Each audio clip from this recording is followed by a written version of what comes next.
Bonjour à tous, j'espère que vous allez bien. On se retrouve aujourd'hui pour une nouvelle vidéo avec un book haul un peu surdimensionné puisque j'ai un petit peu craqué sur les livres sur les mois de avril et mai puisque j'ai pas fait de book haul depuis avril, donc là ça regroupe à la fois les achats de fin avril et ceux de début mai.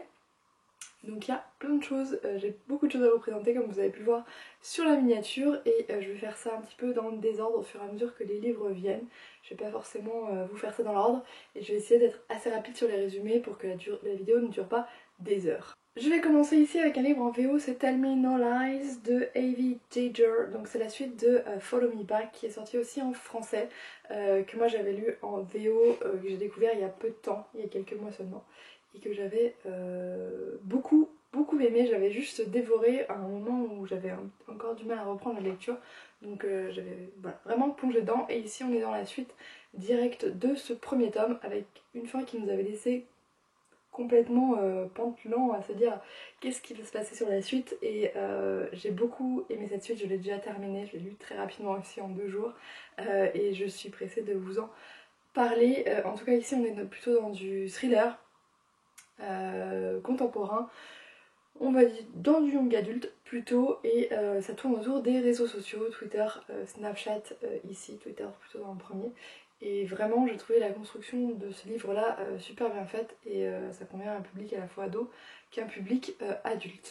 On continue avec un hardcover, c'est Ash Princess de Laura Sebastian, qui est sorti, je crois, qui est sorti au mois d'avril. Je vous l'avais présenté dans les sorties du mois. J'adore juste cette couverture hardback avec cette couronne faite de cendres avec voilà, des cendres un petit peu encore luminescentes au milieu. Et hop, l'intérieur est plutôt standard, le hardcover est plutôt standard, mais vraiment la dust jacket est magnifique. Ici on est dans la fantasy young adulte avec une jeune femme, Théodosia, ou plutôt Thora, on verrait, elle a deux prénoms, qui était la princesse héritière d'un royaume qui a été envahi il y a plusieurs années, il y a plus de 10 ans, par le Krazer, donc c'est un espèce d'empereur. Et sa mère a été tuée devant ses yeux et elle a été faite captive pour que son peuple se soumette plus facilement. Ça fait 10 ans qu'elle habite à la cour du Krazer et elle se fait un petit peu maltraiter. Elle est à la fois là pour démontrer le pouvoir de ce dernier sur elle et se faire un petit peu lyncher quand bon lui semble. Et puis le jour où son dernier espoir d'être sauvée va lui être un petit peu enlevé dans les yeux, elle va avoir envie de se venger et c'est là qu'elle va se dire que pour frapper plus fort il faut qu'elle aille séduire du coup le prince héritier, le fils du Krazer, mais tout va pas se passer comme elle l'avait imaginé. Celui-ci aussi je l'ai lu, même si la construction suit un schéma à peu près qu'on peut retrouver dans la plupart des fantasy young adultes. J'ai bien aimé, beaucoup aimé les personnages et tous les enjeux politiques qu'on peut trouver dans ce livre-là, mais je vous en parle très rapidement dans un update lecture. On passe sur du plus petit format avec les poches Milady, et ici on est dans la saga de Janine Frost autour de cette saga chasseuse de la nuit que j'ai terminée, donc je vous parlerai aussi de ma lecture du dernier tome dans une prochaine update lecture.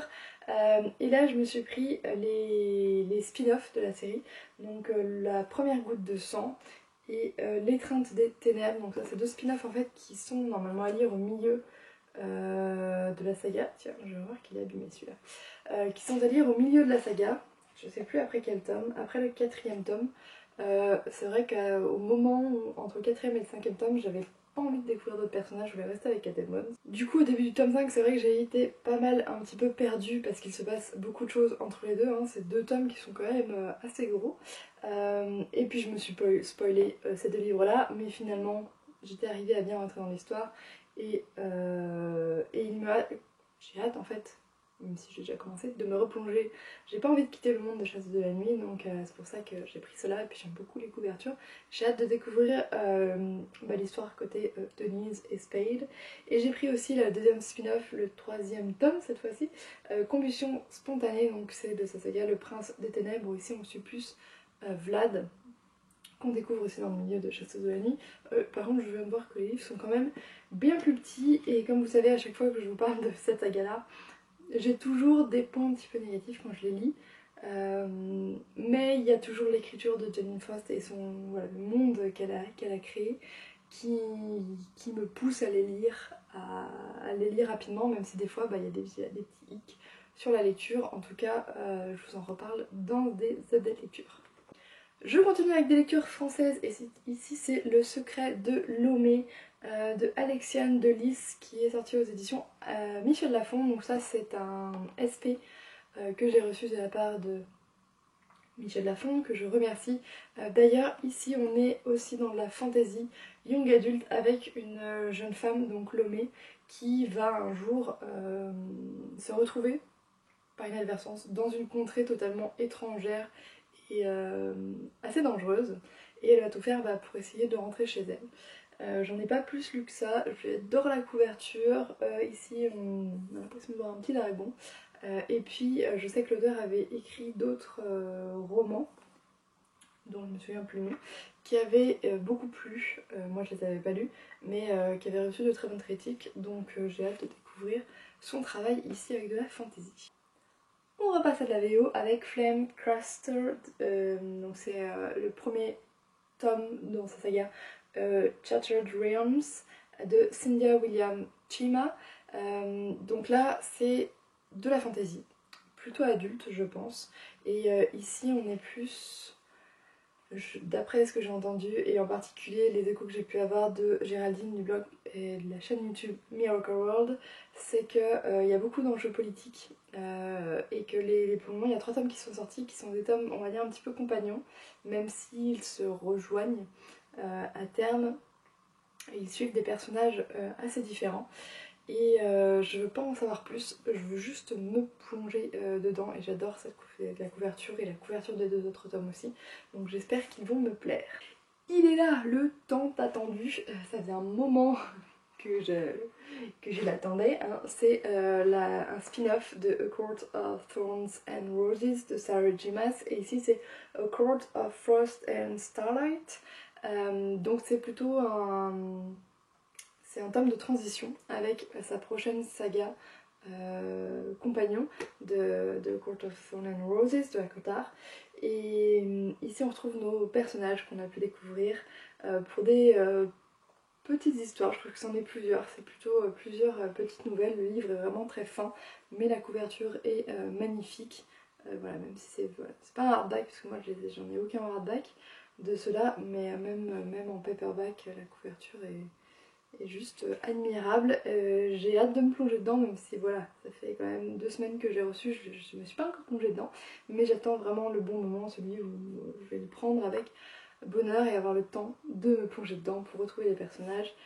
J'ai déjà lu certaines critiques qui disent que voilà, ça permet vraiment de ne pas quitter nos personnages préférés tout de suite, de les retrouver un petit peu et d'annoncer surtout la prochaine saga qui j'espère sortira rapidement, mais je crois qu'il faudra encore attendre un an.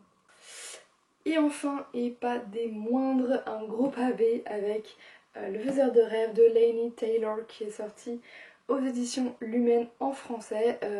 Pour ce gros pavé, je me suis pas sentie de le lire en anglais. Surtout que j'avais eu des échos que voilà, il était peut-être un petit peu compliqué en anglais. En tout cas, il fallait avoir le temps de vraiment se plonger dedans pour ne pas être perdu. Or, avec ma fille, c'est pas toujours simple, dans le train, dans les transports non plus. Donc je me suis dit, celui-là, je me le prends en français, surtout que la couverture française, au final, je trouvais magnifique. Voilà, je trouve que Lumen, ils font un travail de fou avec leur couverture, avec leurs livres, et c'est juste un bonheur. Donc Laini Taylor, c'était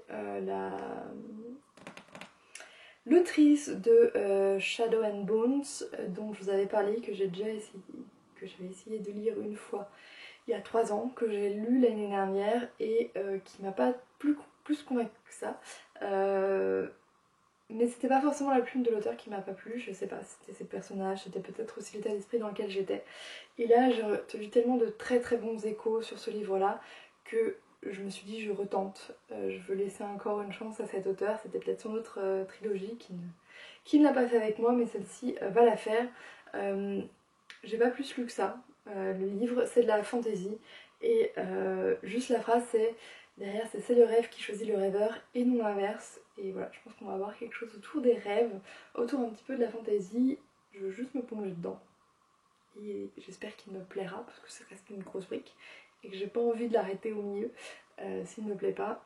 Et voilà, j'espère aussi le lire dans peu de temps, mais bon, comme vous avez vu, j'ai pas mal de livres à lire, même s'il y en a certains que j'ai déjà terminés et d'autres que je vais lire peut-être un petit peu plus rapidement, les Milady en particulier. Mais ça fait quand même des petits pavés à lire. Voilà, c'en est tout pour cette vidéo, j'espère qu'elle vous aura plu. N'hésitez pas à me dire si vous avez déjà lu certains de ces livres, ce que vous en avez pensé. Et on pourra échanger tout ça en commentaire. Sur ce, je vais vous souhaiter de très bonnes lectures, une très bonne journée et à très bientôt.